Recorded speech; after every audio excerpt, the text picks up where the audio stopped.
Կառավարությունը ներում է Ղարաբաղից տեղահանված անձանց վարկային պարտավորությունները։ Որոշումը գործադիր է կայացրեց մայիսի 27-ին։ Մասնավորապես ներվում են 1000 անձի 900 միլիոն դրամի չափով մինչև 2023-ը ունեցած վարկային պարտավորությունները, որոնք փոխանցվել են Հայաստանին եւ հիմա հարկադիր կատարման փուլում են։ Խնդիրը սրվել էր հատկապես այն համատեքստում, որ հարկադիր կատարողական վարույթների շրջանակներում կիրառված արգելանքների եւ սահմանափակումների արդյունքում մեր հայրենակիցները զրկված էին օգտվելու պետության սոցիալական եւ այլ բնույթի միջոցառումների շրջանակներում տրամադրվող օժանդակության ծրագրերից, բնակարանների գնման վկայագրերի օգտագործումից։ Վարկային պարտավորությունները ներելու եղանակով որոշվել է վերացնել սահմանափակումները, նշում է ֆինանսների նախարարության գլխավոր քարտուղարը, հիշեցնելով, որ 2024-ին եւս գործադիր է նման նախագիծեր ընդունել, որը վերաբերում էր 7500 շահառուի 2.5 միլիարդ դրամ վարկային պարտավորությունը մարելուն։ 2023 թվականի տարեվերջին Լեռնային Ղարաբաղի հայտնի իրադարձություններով պայմանավորված Հայաստանի Հանրապետության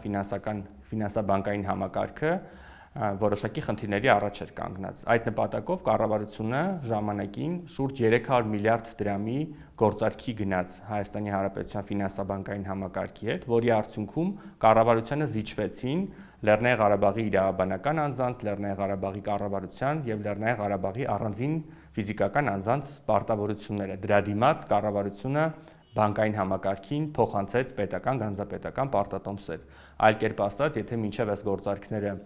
եթե խոսենք ֆիզիկական անձանց մասին, ֆիզանձինք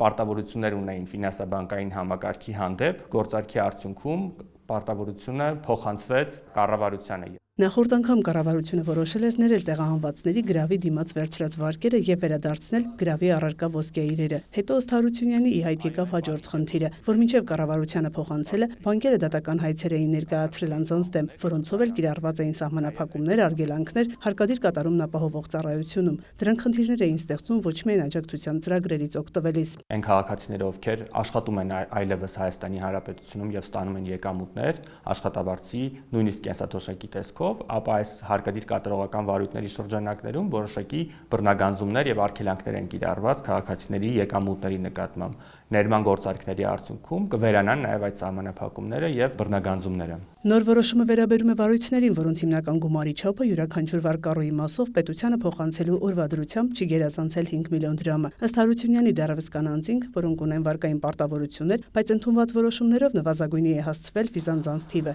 որոնց համար կիրառված սահմանափակումները կարող էին խոչընդոտներ ստեղծել։ Որ պահին պարզվի, որ այդ պարտավորությունները օբյեկտիվ անհնարինություն են ստեղծում անձանց համար, Հայկ Հարությունյանի խոսքով կքննարկվի հավելյալ որոշումներ կայացնելու հարցը։ Մայա Խաչատրյան, Արտակ Գևորգյան, լուրեր։